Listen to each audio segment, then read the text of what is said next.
সিংহ রাশির এপ্রিল 2025 কোনো ভয়ের কারণ নেই। আপনারা ভীত সন্তুষ্ট হবেন না।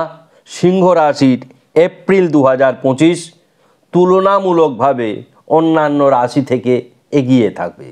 আজকে আমাদের আলোচ্য বিষয় মাসিক রাশিফল সিংহ রাশি এপ্রিল 2025। এই যে ভয় নেই কেন, তার বিচার বিশ্লেষণটাই করব।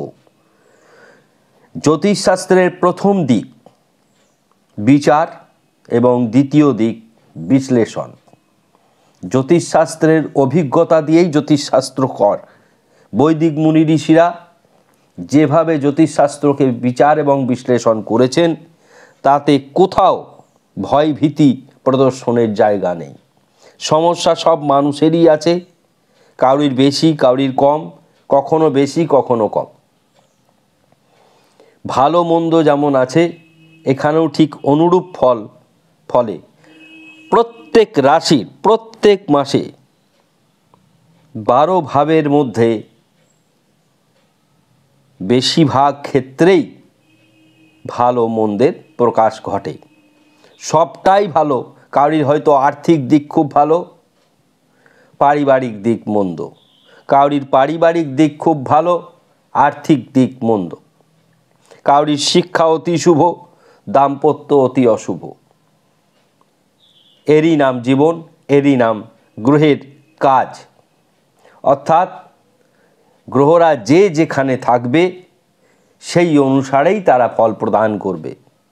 প্রতিকার সেই সমস্যার সমাধানের জন্য সেই গ্রহকে তুষ্ট করা বা অন্যান্য গ্রহ দ্বারা যদি ক্ষতি হয় সেই গ্রহকে তুষ্ট করাই জ্যোতিষশাস্ত্রের বিধান, শাস্ত্রীয় বিধান। আমরা প্রথমে এই যে ভীতি প্রদর্শনের বিষয়টি, আমার অনেক ভক্তবৃন্দ আমাকে বলে, প্রতিদিনই বলছেন যে এপ্রিল মাসে 29শে মার্চ শনি রাশি পরিবর্তন করবে, তাহলে সকল চ্যানেল এইরকমভাবে বলছে যাদের ব্যাখ্যাই হচ্ছে সিংহ রাশির সমূহ বিপদ, কর্কট রাশির সমূহ বিপদ। আমরা কালকে কর্কট রাশি বলেছি, সমূহ বিপদের কোথাও কোনো লক্ষণ দেখতে পাইনি।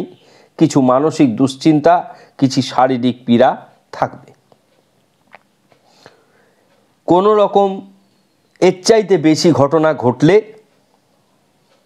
তার অন্য কারণ হতে পারে, জ্যোতিষশাস্ত্র অনুসারে নয়। আমি অন্যায় করলাম, আমি ভুল করলাম, কোনো মানুষকে অপ্রিয় ব্যবহার করলাম, ক্রোধের বশে কাউকে খারাপ কথা বললাম, তার পরিণাম জ্যোতিষ শাস্ত্র অনুসারে হয় না, কিছুটা স্বভাবজনিত কারণে হয়। এবার আমরা প্রথমেই বলবো গোচর। ভয় কেন পাবেন না সেটি তো বলবই, যাতে প্রত্যেক মানুষ সচেতন হয়।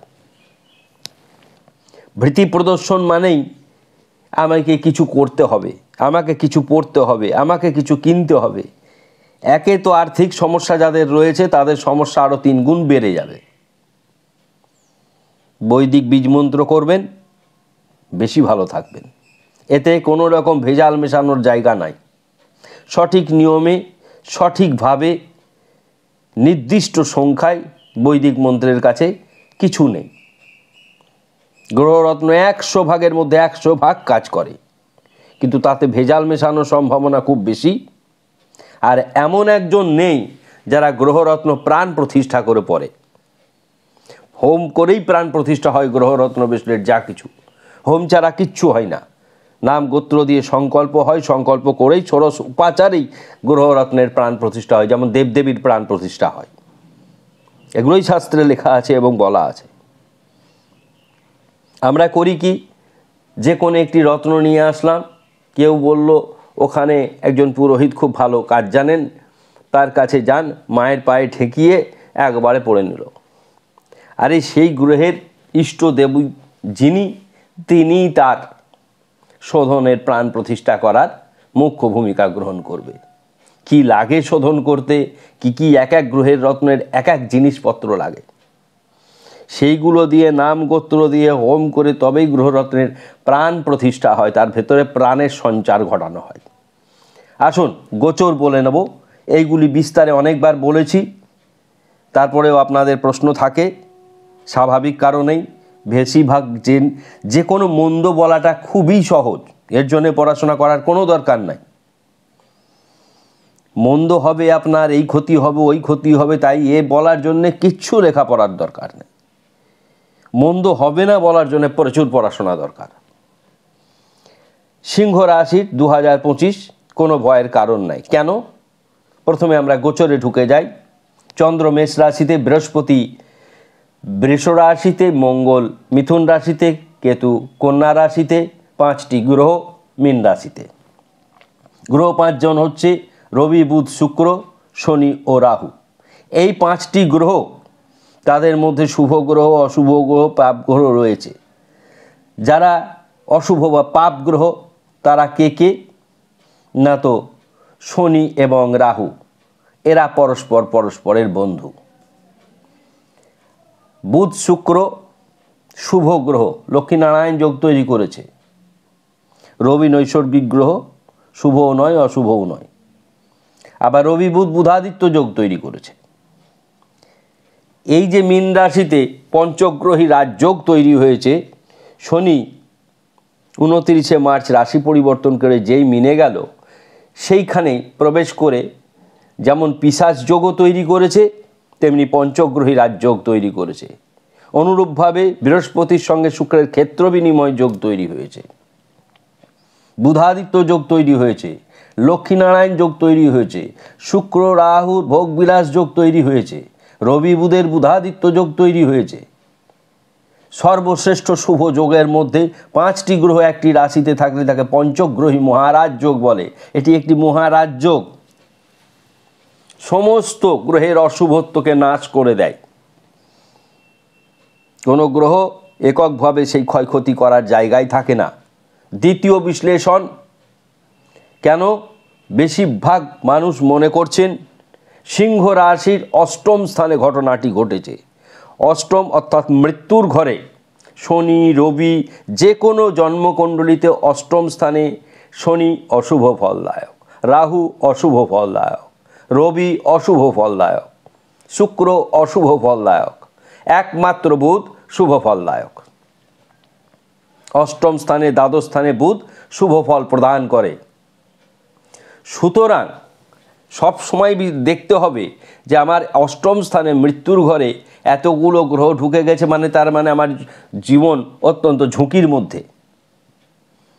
এই কম্বিনেশনের জন্য, এই গ্রহের বিন্যাসের জন্য জীবন ঝুঁকির কারণ নয়। জীবন ঝুঁকির কারণ যদি হয় তাহলে তার স্বভাবজনিত কারণের জন্য হবে। জন্মকুণ্ডলীর আরও বিচার বিশ্লেষণ, এটা আমরা ট্রানজিট অনুযায়ী বলছি। কাউরির জীবনকুণ্ডলী, জন্মকুণ্ডলিতে এমন অবস্থান রয়েছে যেমন দুর্ঘটনা ঘটার জন্য শনি মঙ্গল কেতু একসঙ্গেই রয়েছে, শনি রাহু মঙ্গল একসঙ্গে রয়েছে। সেরকম জন্মকুণ্ডলী হলে তাহলে সেক্ষেত্রে সমস্যা দেখা দেবে। তাও সমস্যা দেখা দিলে কী ধরনের সমস্যা হতে পারে, তার প্রতিকার কি আমরা বলে দেব। তাহলে 8ম স্থানে, সিংহ রাশির 8ম স্থানে 5টি শুভ গ্রহ পঞ্চগ্রহী মহারাজ যোগ এবং একাধিক শুভ যোগ তৈরি করায় কোনো রকম ধরনের ভীতি প্রদর্শনের জায়গাও হলো না এবং কোনো রকমভাবে ক্ষয়ক্ষতি হওয়ার সম্ভাবনাটাও থাকলো না।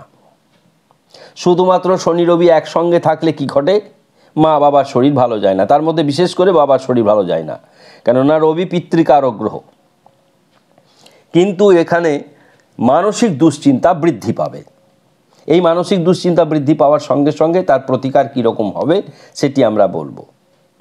প্রথমে বলবো বিচার এবং বিশ্লেষণের মধ্যে আমরা 12টি ভাবের বিচার করব।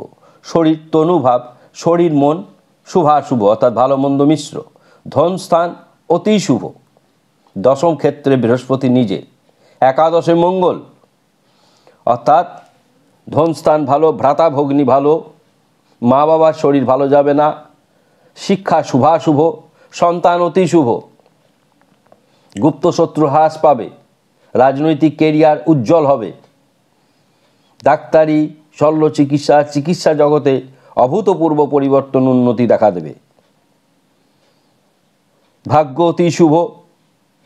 কর্মের তো বলে কথা নেই, কর্মস্থানে বৃহস্পতির মতন গ্রহ রয়েছে।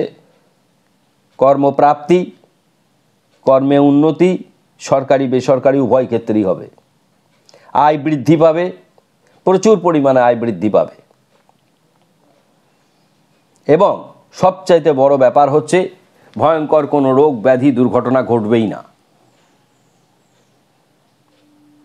মানসিক দুশ্চিন্তার শিকার হতে পারে। আইনি ঝামেলা হবে না, তবে নেশাদ্রব্য সেবন করলে আইনি ঝামেলা কেন অনেক কিছু বড়ই সমস্যা হতে পারে। বিপরীত লিঙ্গ থেকে সাবধান হতে হবে।